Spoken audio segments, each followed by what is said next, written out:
Pardon the interruption, but I'm Mike Wilbon, and if you didn't see the Donald visit George Steinbrenner on The Apprentice last night, here's Tony Kornheiser with a reenactment. You're the greatest, Donald. No, George. You're the greatest. No, really, Donald. You're the greatest. Oh, please, George. You're the greatest. You watch. Yeah. And you think it's a good show. I think it's a great show. I think American Idol and The Apprentice are great shows. What's great about The Apprentice? Great. Joe. End of the night, somebody gets the boot. Welcome to PTI, boys and girls. In today's episode, boy bands can't get no love from Paul Tagliabue. The NFL takes aim at Maurice Clarett, and is Lennox Lewis ducking a fight? We start with another tragedy for a boy band singer. You may remember J.C. Chasez was going to perform at halftime of the Pro Bowl, but was booted from that in the wake of the Justin Timberlake Super Bowl fiasco. Chasez was offered the chance to sing the national anthem instead, but declined, saying this, quote, brings to mind another era when innocent artists were smeared with a broad brush by insecure but powerful people. Hear, hear. That's not the America I love, nor is this the NFL I love, Woo. end quote. Wilbon, has the NFL gone overboard with its image concerns? The NFL has gone overboard with covering its big, fat behind. And I'm tired of the hypocrisy. Why are the Coors twins such big-time celebrities in America? Who made them that? The National Football League. When the National Football League kicked off the 2003 season on the Mall, not far from here in Washington, D.C. last year, who did it put up on a big stage to perform? Let me guess, Britney Spears? Ripping off all the wardrobe she could rip off. So I'm tired of this junk, Levitra, anything the NFL can use until you've tried it. with sex. The NFL will resort to it getting rich. That's what it does. Please. It combines the notion that football, beer, and sex all work together and allows that to permeate the games through all of its commercials. What they did to this kid, I mean, they wanted him to change a couple lyrics. Too naughty and horny. They want him to change. He said it was okay to change that, and then they booted him anyway. It's a bad week for the NFL. Maurice Clarett, Janet Jackson, this kid Chasez. What is he? He's an NSYNC kid as well. He's an NSYNC kid. Yeah, so this is a bad week for the NFL. NSYNC didn't make its living coming up with the naughtiest lyrics in the world. I mean, so to just decide that one person ripped off a piece of clothing, so everyone is dangerous now under the age of Lawrence and Will. Tired of that. The NFL is great at presenting football. It's not a hip organization. It's not a hip-hop organization. Stick to football. That's what you do best. You know they're not going to do that either. Yesterday, Mel Kiper told us Maurice Clarett will likely be drafted in the second round, perhaps as late as the third. But in a conversation with Detroit Free Press columnist Drew Sharp 5 years ago, former Ohio State coach John Cooper said the NFL assured him that any kid who successfully challenged the eligibility rule would not be drafted, ensuring that the NFL and not the courts will decide who comes through its doors. Tony, if that happens, would that be collusion? Well, if there's some testimony from John Cooper that he was told that, and then this kid isn't drafted at all, this kid doesn't have to worry about playing in the NFL because he would own the NFL because he would sue them for $500 million. Look, if he doesn't get drafted, there's something wrong here because everybody thinks he will get drafted. He was an All-American player in his first year out of Ohio State. I understand that it's a bad idea for high school kids to play in the NFL because physically they can't do it. Once in 30 years, Herschel Walker comes along, and maybe he could have done it. But this is a legal issue right now. And if the NFL flexes its muscles that way and says, don't worry about the legality, we're going to keep this kid out, that's a bad thing. Okay, that would be a bad thing. And if you could produce documents to that effect. Just have him testify. But Tony, here's what I'm concerned about. I would not draft Maurice Clarett. I doubt I would draft, or if I was running, if I was a GM or president of a team, I probably would not draft Maurice Clarett. So I don't want anybody coming to say to me, you have to draft him, or it's collusion. There are 32 of them. And there might be 25 who feel like me. Okay. Do you think Al Davis goes along with the pack? Do you think Jerry Jones goes along with the pack? Maybe their guys don't like this kid. Willis McGahee on one leg? Do we know if McGahee's better than this player? Well, he was drafted in the first round. But maybe he's better. Maybe he's a lot better. Is he 6 rounds I want to leave that to somebody else, Speaking like of some Clarett, scouts. I can't deal with this. It's possible he's not going to get a hero's welcome from other players in the NFL. LeVar Arrington, who left Penn State early himself, said yesterday, quote, a lot of guys will feel Clarett disrespected the process and will go out of their way to bust his tail, unquote. Arrington added of Clarett, quote, if he can make it through his rookie year without being assassinated, he'll be all right, unquote. Mike, now, you talk to players. Is this a widespread feeling among NFL players? Yes. And LeVar Arrington, who, and I've heard similar things from LeVar's mouth myself before when this issue first came up, you can find that same sentiment among a number of players in the NFL. Let's face it, the NFL, not exactly the loosest league when it comes to sort of thinking outside the box or coloring outside the lines. I mean, there's a great uniformity among NFL players, coaches, personnel, people to sort of think along the same lines. LeVar Arrington is very much representative of a lot of NFL LeVar players. Arrington, somebody had to threaten a court decision, I believe it was Barry Sanders, to get it so LeVar Arrington could come out 4 early. years down to 3 years. LeVar Arrington came out 1 year earlier than Maurice Clarett's coming out 1 year. Well, I would think that most guys would say, you know what, like they say about contracts all the time, it's a business decision, we respect that. This is different. Claret made a business decision. And there's a lot of hazing in the NFL. You know how it is? If you're different, if you come from an Ivy League school, you might get popped. If you come from a place and you're different, you're going to get popped. Claret comes from a place, he's different, he's going to get popped. If you come from Northwestern, you go to NFL Europe? No. You come into the league. Up top, up top. You're not getting any up top. Where's the Binghamton players in the NFL? We don't have football. Thank you. No, you don't. You don't have basketball either. Tony, the Lakers scored a mere 73 points last night and lost in Philly. We'll get back to that. They wore the old jerseys Kobe Bryant. and wore. They look pretty cool. Injured Kobe Bryant, whom Phil Jackson expected in the arena for moral support. He wasn't there. Not that I blame Kobe, considering the verbal abuse he would have faced in Philly, his hometown. Anyway, the Lakers have lost 6 of their last 10 games and have fallen to 5th in the Western Conference. Tony, are we at that point of the season where it's okay to start wondering about your favorite issue? Are the Lakers in real trouble? It's Groundhog Day. We have this question every single week. Yes, we are not only are at that point now, we have been at that point for a while. Karl Malone, who never gets hurt, is out. Who knows when he's going to come back. Shaq just takes time off in the middle of the season and seems disinterested. Kobe Bryant has played a lot more games than I thought he would play, but his mind cannot possibly be solely on this basketball season. The Lakers said last year they were going to rededicate themselves to winning this year, but that was before Kobe got accused of rape. And that thing, the ripple effect on all those players, and especially Kobe Bryant, is enormous. It is. There's no question about that. And even separately and apart from that, you do have this Karl Malone injury. You have Kobe being injured. You have Shaq being injured. I'm not going to second-guess Shaq's effort.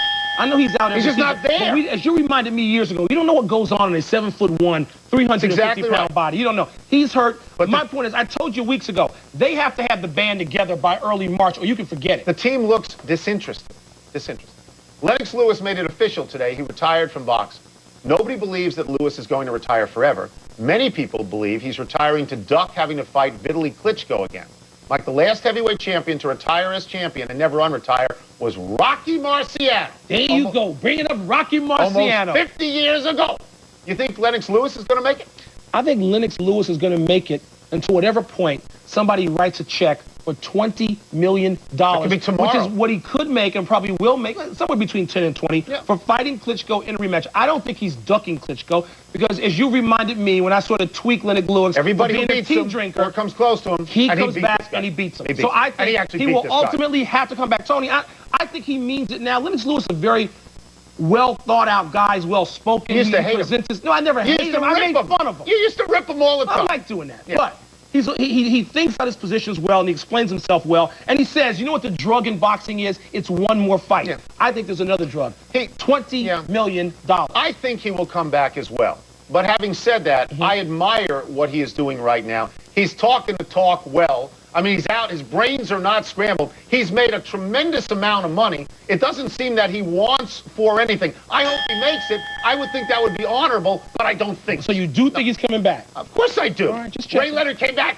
7 times. Ray Leonard? We're taking a break. When we come back, Duke beat Carolina last night, but could they beat Stanford? And later, a little appreciation for some good old-fashioned blood on the ice. Ray Leonard retired after the Olympics before his first... Pardon the interruption. Presented by Guinness Draft Stout. Drink responsibly. Brilliant.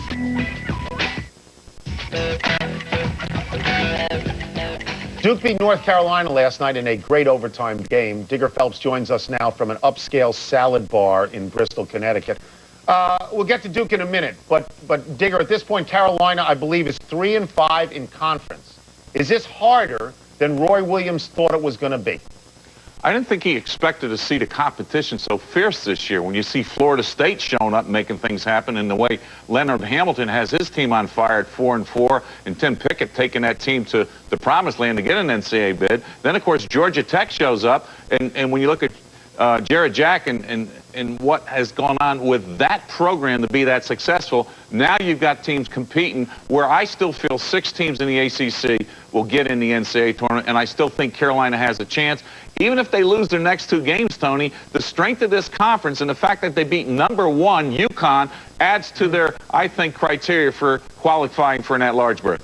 All right, Digger, not only did Duke win last night, but so did also undefeated Stanford. Which one do you think is better at this point of the season? I really like Duke, and I'll tell you why. I think the frontline maturity has really shown up. And Sheldon Williams, to me, has made a lot of good things happen. Luol Deng had a double-double last night in that game. But it's the maturity of that backcourt defensively. When you look at Duhan Ewing as well as J.J. Redick, they're all over the place, putting pressure on the ball, putting pressure on the passing lane. And their defense, to me, is a little bit stronger than Stanford. Stanford right now, without Justin Davis, doesn't have that frontline punch. Right, let's stay right there for a second, Digger.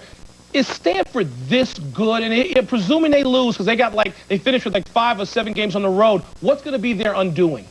Well, I look at that program when you take a look how Mike Montgomery makes things happen. They will have a tough game tomorrow against Arizona. They seem to trade each other wins. You win in my home court, I win in your home court.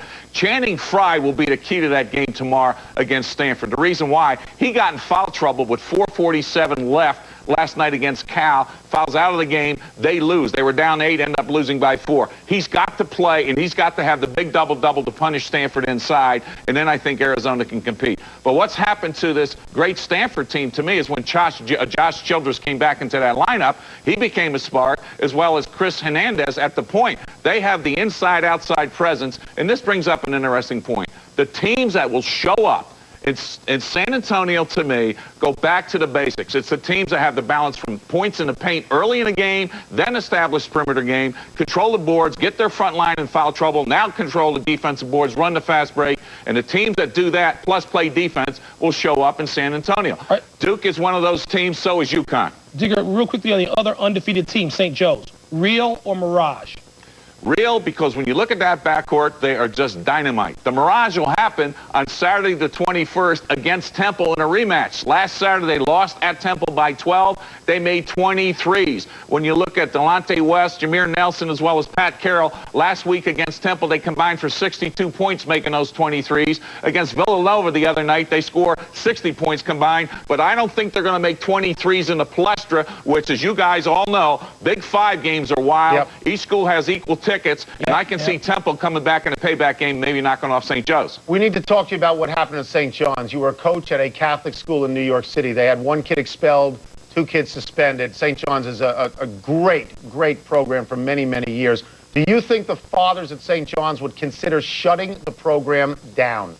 I don't think they'll shut it down, but obviously they're just going to end up playing with a lot of walk-ons and everything else, because if you're suspending players, usually what I would do at Notre Dame, there's an assistant coach in charge of bed checks before a game, at the night before the game, as well as the night after a game, especially after a 20-point loss. There's no reason to go out anywhere. Maybe even have a team meeting and look at the tape of that game. But that is out of control. That should have never happened for St. John's or any school, to see how that fell on its face. The fact is this. There's one guy that can handle that job, Barry Rossums, who's recruited all these kids as an assistant coach to Pittsburgh. The kids you see at Pitt, the kids you see at Louisville, those are the type of kids that belong in St. John's, and that's why St. John's is not in the top 10. We need to show you something from last week. This is important, Digger. Can we roll this, please? Can we roll the shot of Digger? This is you, Digger. I don't want to see any of you sitting the next 20 minutes of this game. Tony, you were there. Get it done. I've seen you do that, Digger.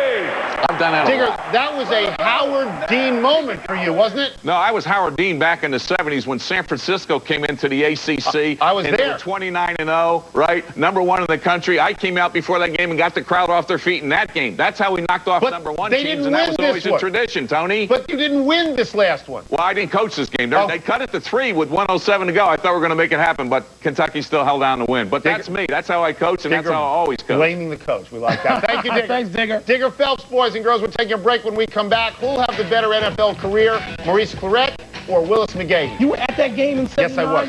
Yeah. San Francisco had won 29 in a row, and it ended there 29-1. I was in. It's time to wax Wilbon. Wilbon's Heine and Toss-Up. Let's get the first one from the producer over the Smack loudspeaker. talk from you. Toss-up, who will have the better NFL career, Maurice Clarett or Willis McGahee? I'm going to take Clarett. I know it's an unpopular view now, but as a true freshman, he was a great runner. He helped his team win a national championship. He's 6 feet, 230. He's a powerful kid. I think he'll surprise people. My doubt on McGahee, he had a serious leg injury. Yeah. I don't know that he'll play at all. Tony, well, he'll play. The question is he going to be closer to what has happened to Terrell Davis or to Edgerrin James, who in his second year after the surgery seems to have come 90% of the way back. And Clarett himself, no stranger to sort of nagging injuries that have kept him out. Shoulder injury, stuff keeps him out of games, but it's not the same as a leg injury. Oh, wait, you know what I forgot about with McGahee? What? I forgot that he already was Rookie of the Year, and he's already in the Pro Bowl, according to his agent. Well, his agent, you know, we're not going to get into his agent today. His agent did a great job selling that kid to Buffalo, first round. I'm going to go with Clarett because I think... You don't even want Clarett in the league. I wouldn't draft him. I think the leg injury makes me uncertain. And if a team like, hold on for a second, suppose Joe Gibbs takes him in the second or third round where there's no pressure to play and be great right away. 10 minutes ago, you didn't want I wouldn't. Next. Toss-up, more worth watching on Sunday, the NHL All-Star Game or the NFL Pro Bowl? I'm going to watch the NHL All-Star Game because I haven't watched a minute of hockey all year, and I think this could be the last NHL All-Star Game for a long time. You know, so I want to see some of it. Not only that, I got high def, and you can actually see the puck in high def, so I'm going to watch that. Well, I'm not watching either one of them. I'm going to watch Sex and the City later. I'm ticked off because, you know what, the Pro Bowl being on means ABC's not going to put on its best programming, which would be The Practice and The Alias. What are they putting on? Two of my 3 favorite shows. What are they putting on? Pearl Harbor, I think the movie. I saw that. It's a fine movie. I don't want to see that. The Pro Bowl game Alias stinks. And The Practice. I'm missing the those because of the Pro Bowl. The I don't want to watch either one of awarded them. the All-Star Game to Atlanta next year. There's not going to be an All-Star Game next year in the NHL. You don't think they're coming back? Over. What's next? Toss-up, who got it worse in the NHL last night, Marian Hossa or Steve Yzerman? I got no idea. I haven't seen the tapes. Play the tapes. Let's see. Oh, he got hit in the head. Oh, that's not good. He got Hook in the face for Hossa. Got a lot of blood there. And Stevie, face in the stick. Oh, you know, I don't know. Stick in the face, This is a pool of blood situation, a Chuck Wepner situation. Who do you think got it worse than this? I think a stick to the face is worse than a puck. I think so. Let me tell you this. Stick to the face. You never played hockey? No. On skates, did you ever see blood from the face on high def?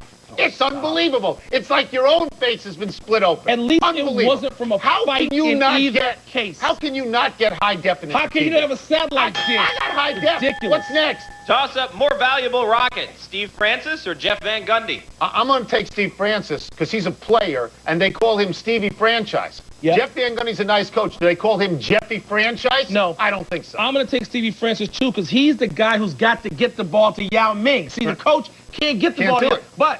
But if Stevie Franchise is gone, then it will leave Jeff Van Gundy there, and he will have flexed, and he'll be the most powerful rocket. Yeah. But here's what we have learned recently this year about a point guard who didn't like his coach in New Jersey. Goodbye to who? Goodbye to the coach. But you know what, Stevie Francis, if somebody's going to go soon in the Houston situation, it ain't going to be Jeff Van Gundy. It's going to be Steve Francis. You'd be nuts to get rid of Steve Francis. He's a good player. He's a very good player. A starting all-star player, and they need him to do something in the playoffs this year. They needed to get it to the stick man.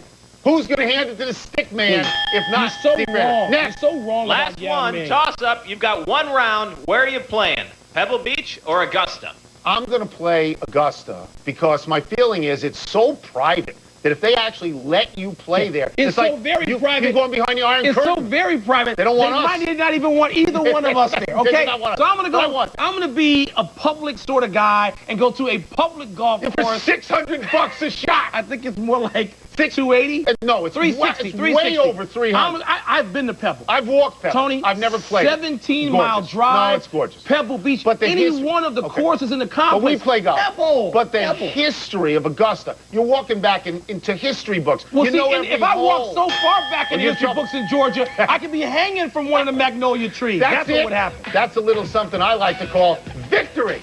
Time for a break. Don't go anywhere because we still got to talk about Tom Brady's golf game. Some more DAP for that cute little Lawrence Frank, and a stunt gone wrong on the David Letterman show. That was not funny. Somebody could have been hurt seriously. She was hurt. Stitches. Look at that woman walk away. The woman walks away and goes, I can't take that. That was worse than Marian Hossa, I believe. The Marion Rossa situation. Remember her? Yeah. Happy Days? Happy Days. Yeah. part in the Interruption, presented by Guinness Draft Stout. Drink responsibly. Brilliant. And in part by Kay Jewelers. This Valentine's Day, surprise her with diamonds from Kay Jewelers. Every kiss begins with K. Happy time, people. Happy 87th birthday to Zsa Zsa Gabor. Whoa. Wilbon, you loved her sister Ava in Green Acres, Yep. but Zsa Zsa was the real hottie. She's been married 9 different times, not once to David Guest. Nobody knows why Zsa Zsa Gabor became famous, but she's been famous for 70 years. Tony, give you one name, Paris Hilton.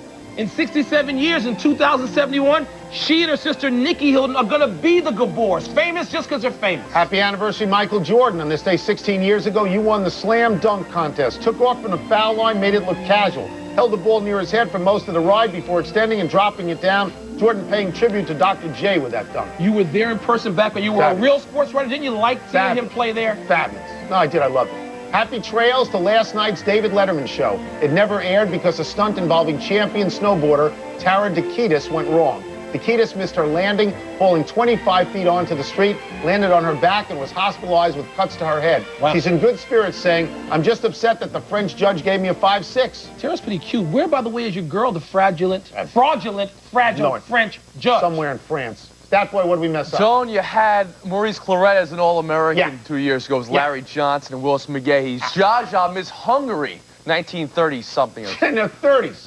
What a Budapest babe. Let's go to the big finish. Tom Brady said he was more comfortable playing in the Super Bowl than at Pebble Beach. You surprised? Golf is hard. No, I'm not surprised he said that. Clinton Portis now denies he's considering a contract holdout. You believe him? I believe him now, but he said what he said the other day. The Nets host the Magic tonight. Will lovable Lawrence Frank make it 6 in a row? Yes, he will. He may go 10 in a row, retire undefeated. Tim Floyd's Hornets have lost 4 in a row and play the Pistons tonight. Just thought I'd point that out. I believe I had that one. Oh, you had that somebody. One. Keep banging on that one. Last one, the movie Miracle is out tonight. Do you want to see it? I'll see it eventually, but Barbershop 2 is where I'm going tonight. I think you could use a trip to the barbershop. We're out of time. Get that excess Try off and do better around the next the time. I'm sides. Tony Kornheiser. And I'm Mike Wilbon. Have a great weekend. Sports Center is next. Phil Martelli's the guest. Can his St. Joe's Hawks run the table? Digger says no. BTI. Blame it on Digger. What are you, He says somebody no. subconscious now? No.